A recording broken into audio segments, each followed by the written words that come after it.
So whether the experience is pleasant, unpleasant, or neutral, our noticing of that experience or these experiences is relationship.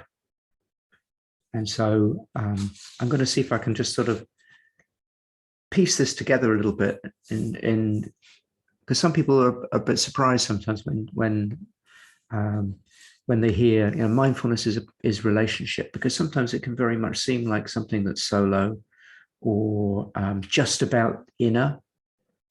And it's true that mindfulness does begin maybe as a relationship between I and me. Still, nevertheless, a relationship, because there's different aspects of ourselves that are meeting each other, like awareness meeting experience, when very often we are fused with experience and there's not much awareness. So when awareness meets experience, something rather wonderful can happen. A relationship can begin. A dance can begin. So yes, it can begin with kind of inward looking, which can look like a non-relationship, kind of some kind of isolation. Actually, it's really not this at all if we are practicing in the ways that we could call mindfulness anyway. It's fully a relationship between I and my inner experience, and then expanding from there, because we're not isolated, separate entities. We are continually, whether we like it or not, in relationship with others and the world, and however much sometimes we prefer not to be, because sometimes that can be difficult as well as delightful. It's impossible not to be in relationship with our world. Every time we take a breath, we're in relationship with the world. So it's completely inevitable and completely continuous, right from the moment of our birth through to the moment of our last breath. And I'm not qualified to speak about what happens after that, but certainly within those two parameters, you know, there's a continuing relationship. My mind and my body, my being and others, and this being and the world around, the environment. So the quality of these relationships matters. Because there's lots we can't affect in life. All the past conditions that led to this present moment, kind of, you know, being born in a human body, being born with this and living with this particular human body, and the mind with its various patterns that we didn't choose. The chances of, you know, fateful experiences that, you know, one leads to another.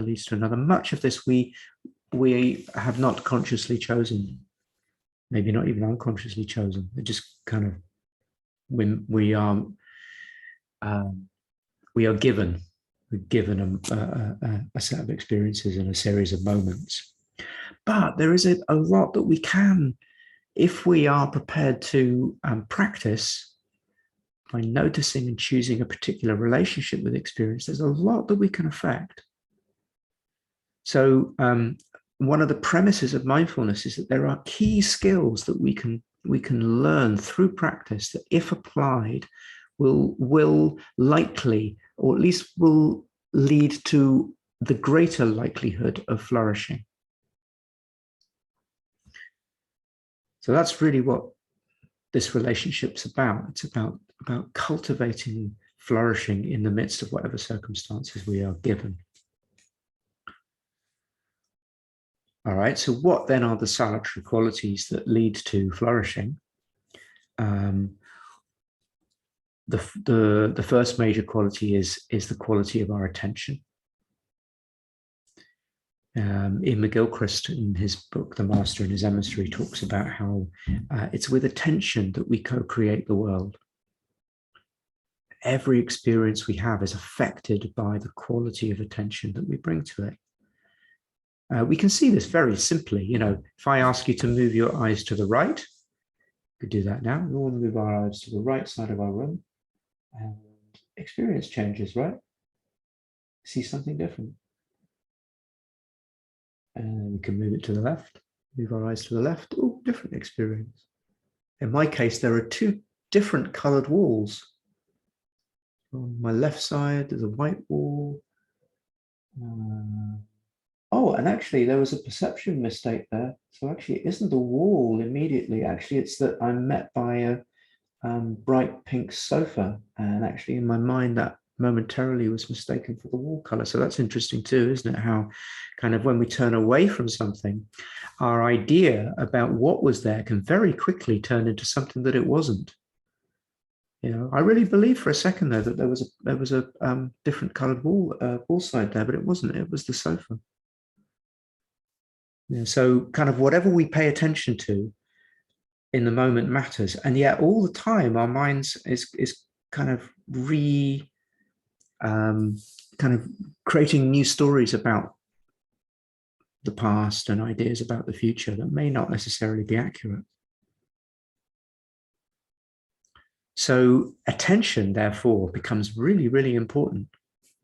So it's only when I looked back to my right side and saw that, hey, hang on a minute, actually that pink color wasn't the wall, it was the piece of furniture. Only by seeing it was that corrected. So it was the seeing, the perceiving, the direct experience that gave me that reality, or at least assuming that my brain is processing reality somewhat correctly through perception. It seems to be at least more accurate than my thoughts about them.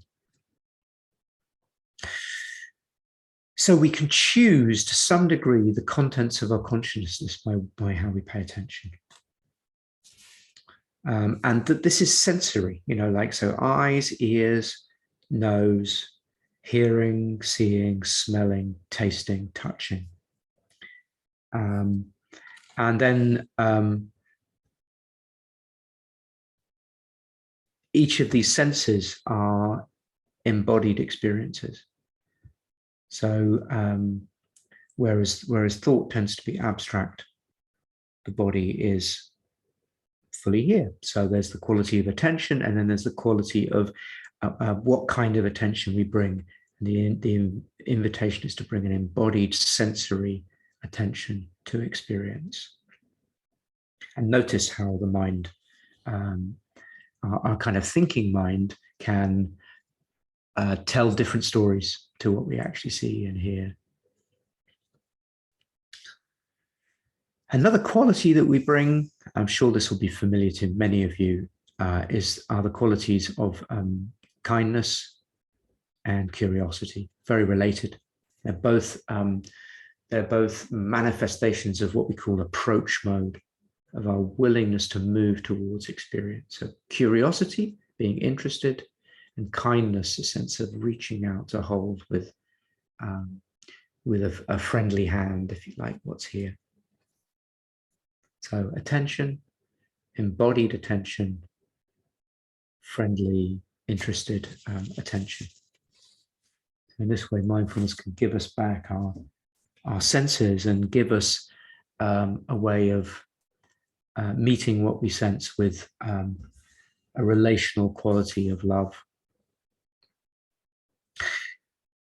And I'm sure I don't really need to tell you that, kind of habitual patterns have primed us to meet the world in a different way. Distracted, disinterested, unless it's something that's threatening, or maybe is going to promise us a meal. Very thought-based, judgmental, comparing, separating, which is good for certain kind of situations, certain modes of mind, when we're kind of after something like a piece of food, or when we're trying to get away from something that thinks we're food. Then in those cases, it's maybe helpful to have this kind of sense of wanting to isolate or separate or compare or judge. But actually, it has limited benefits. It's only beneficial in particular kinds of situation. And it's very much not meant to be a 24-hour, 7-day-a-week mode of mind, because it's very tiring to be in. So that may be some of the reason why dropping into this mindful mode is beneficial for our well-being and not just our agency, because actually it's a kind of a rebalancing, coming to be more whole, coming to be integrated rather than separate, responsive rather than reactive. And there's a great joy in that, of of finding the whole in all of the fragmentations. And it's not something we have to create, it is something that's found. So we find the whole by actually sort of dropping in. It's like, I don't know about you, but like when I kind of come into a session like this and I drop in the first few sessions, quite often there's this quality of kind of like this happening, just a bit like the leaves just dropping when there's no wind. And it's like what happens when the leaves drop is when they fall on the ground, they're all together rather than being scattered all around.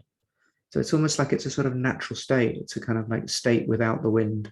When there's no wind, the leaves come to settle, and there's a sense of compound, of whole, of togetherness, of relationship. They're all touching each other, whereas when the wind blows, it's all scattered.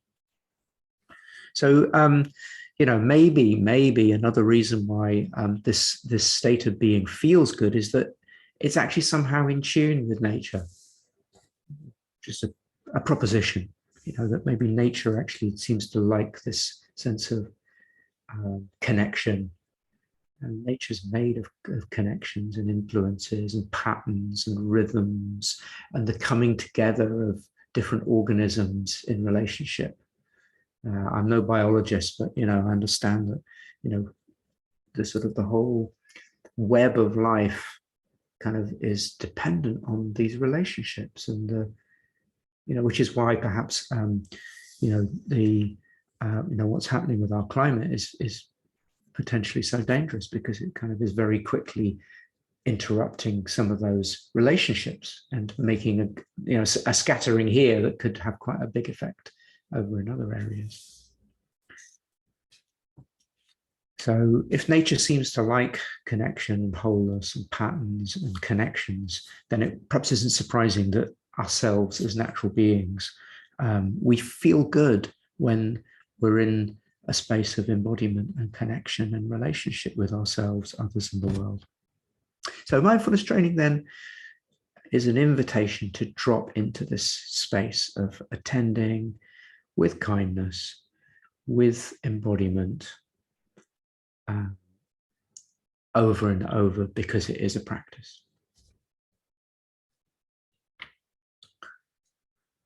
So it's that kind of relationship. So, here on Valentine's Day, we're having a date with ourselves, a date with each other, connecting and seeing what it's like to live in healthy relationship.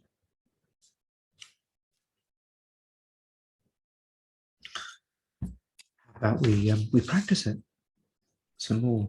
So I'll guide you in a practice for about maybe 20 minutes now, and then we'll have some opportunity to reflect on the theme and the practice in small groups, and then all together.